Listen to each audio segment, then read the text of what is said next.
sack the 227-pound linebacker, Quan Alexander. Man, he got in there so quickly, Charles. What could the offense have done to adjust and account for that? But what you're hoping is that you figure out and you see and get a clue that maybe there's going to be some pressure coming at you, and you change the blocking schemes. Maybe you go to max protection.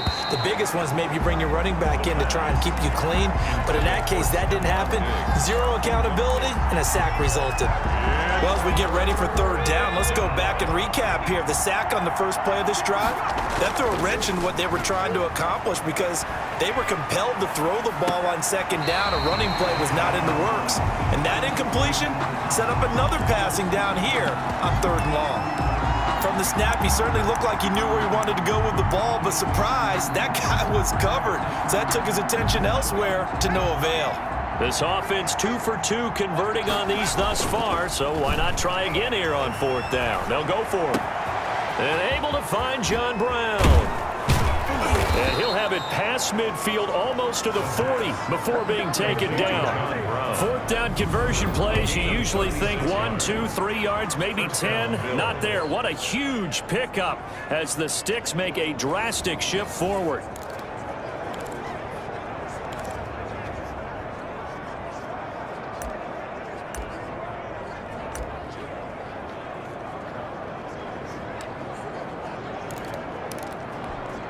So the big play gets him across midfield now for 1st and 10. Back to throw again. Rolling to his right. He lets this one fly toward the back of the end zone. Stephon Diggs, his intended receiver. That'll bring up 2nd down. And there's going to be a stoppage here. The booth wants to take another look at this potential touchdown.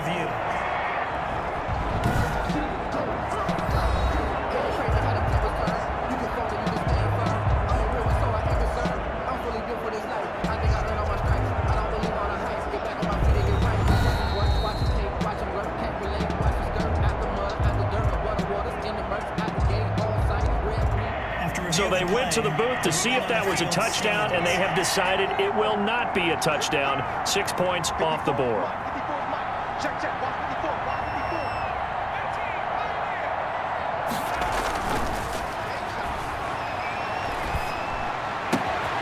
Now a nice throw here right side. He hauls it in.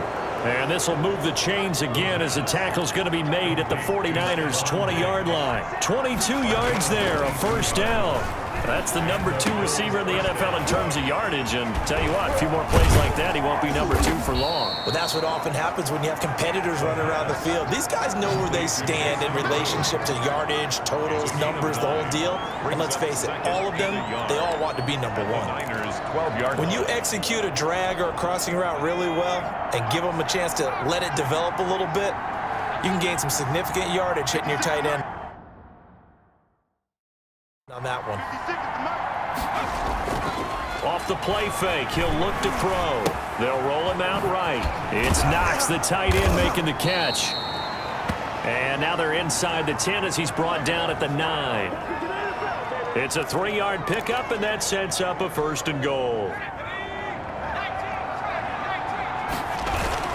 They'll try and run for it on 1st and goal. And the Bills are going to have a 1st and goal as some good running there gets him down to about the 2-yard line. Knock it on the door. That's a gain of 7, and we'll leave them with 2nd and goal coming up. Looks to me like maybe there's a little attrition setting in with this drive, because when you see that type of a run, I get the feeling the defense getting a little bit tired. And that's the last thing they need, especially when they look up at the scoreboard. They'll look to run with Singletary. And this is not going to do it as he's stopped at the 2-yard line. No gain on the play there, and they're going to need to come up with something better here on 3rd and goal. A chance to really put this game out of reach. Here's 3rd and goal.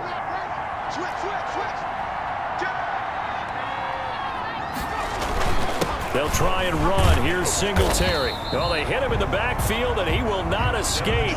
And that is not going to get it done. They were ahead of schedule after the gain of 7 on 1st down, but the defense does not budge on 2nd and 3rd. Down and goal. They'll set up to throw. And they're going to get to him. A sack. Sack back at the 9-yard line. Back in Santa Clara. A lot of folks starting to make their way to the parking lot. Their guys trail big here to begin quarter number 4. On first down, Garoppolo. That's going to be caught by Samuel. A gain of 6 there on first.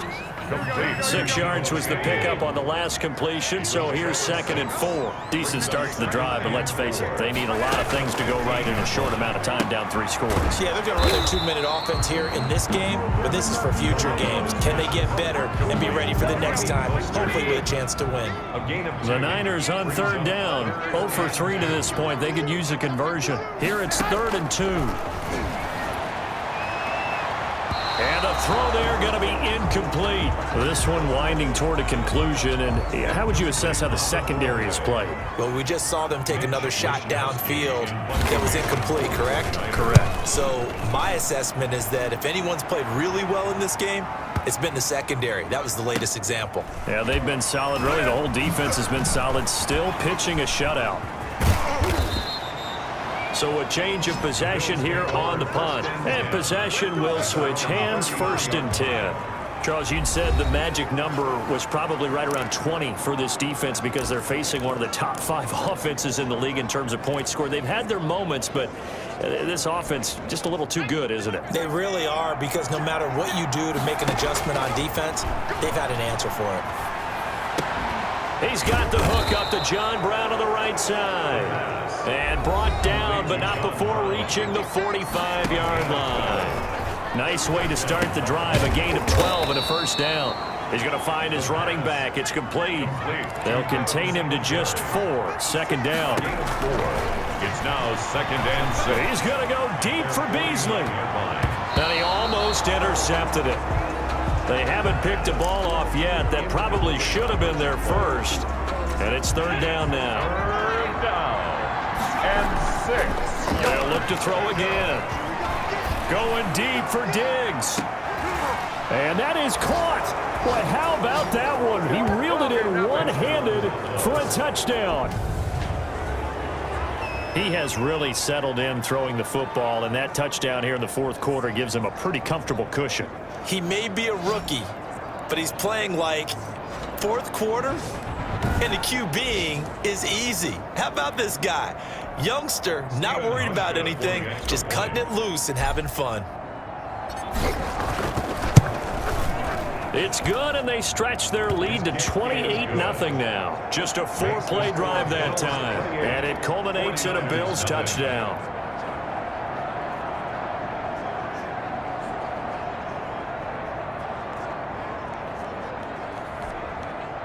Stephen Hauschka to kick off for Buffalo.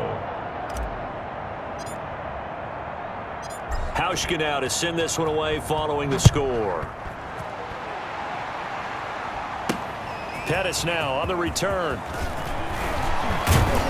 And with a marker down, he's up just past the 25-yard line, but I think they're going to be going backwards. Let's check the call.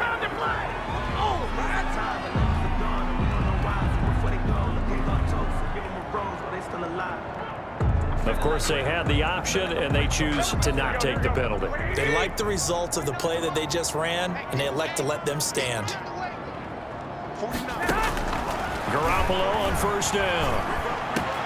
The first catch of the game for George Kittle. And he's taken down right at the 45-yard line. That one nearly 30 yards, 29 officially. Nice game there, partner, but you and I both know that won't do anything for the final score. They're not going to win this one. Right now they're playing for pride and fantasy points. And just to erase that goose egg, nobody wants to be shut out. And he gets this inside the 35-yard line. This game not quite as good as the last, but still over 40 yards between the two. Throwing on first is Garoppolo.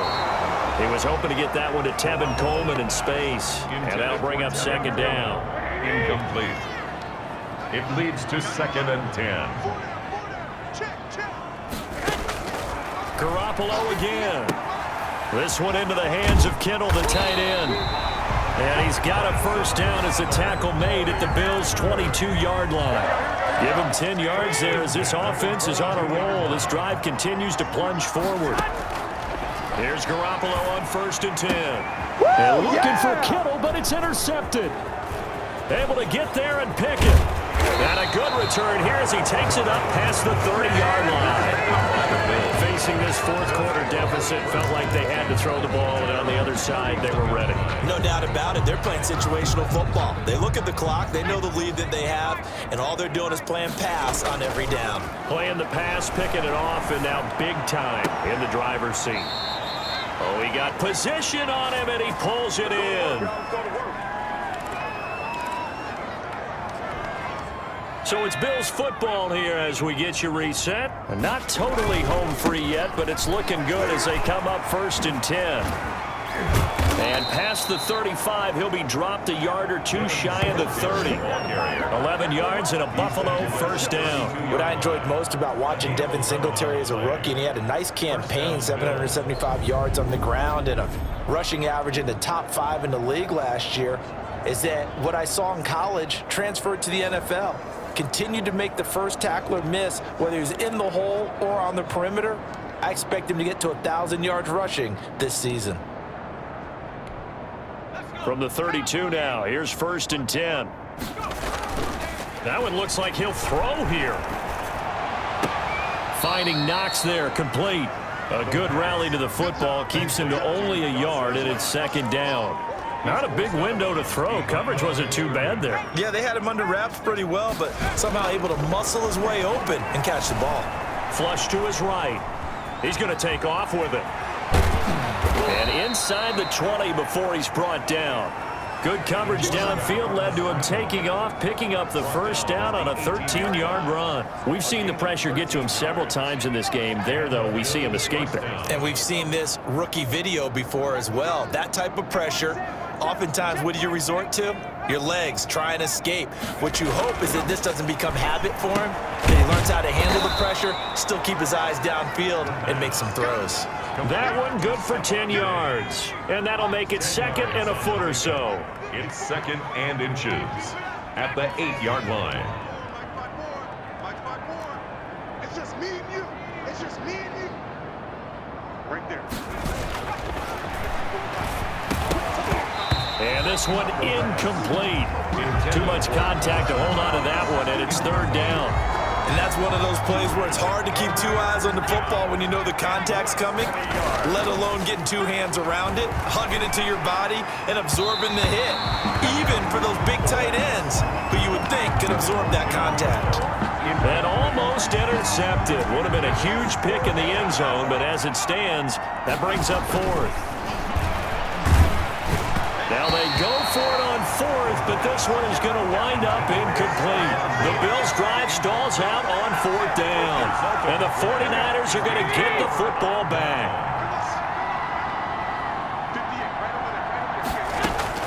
They go back to the air here after the INT on the last drive. And it's incomplete. And now we're down to 10 seconds. After the incomplete pass here now is 2nd and 10. Working from the gun, Garoppolo. Coleman has it here right side. And they'll bring him down right around the 13. And we will get a timeout with 2 ticks left. The last play on the completion got them half of what they needed. Now here's a tough 3rd and 5. One final try now for Garoppolo. Completes it to Samuel. He's at the 40, 20, 10, and a little bit of a consolation prize there. He's into the end zone. Won't win him the game, but they do get the score with all zeros showing. But some fantasy players are really happy with that score. Doesn't affect the outcome, but hey, nice job there to put it in the end zone for the final play. Could it affect other things? Sometimes these types of scores are ones that we don't consider big at the time. Then later on we find out maybe that was a tiebreaker. Yeah. Or, of course, in the fantasy football world, these points mean a lot. A lot there. Well, on the one side, if you try to take away something positive from this game, they played to the final whistle, getting the touchdown there on the last play, but still, all for naught, really. Yeah, I'd say give them points for positivity. I like that. That part is good. But I often wonder, when the game is settled and the clock is run out, do we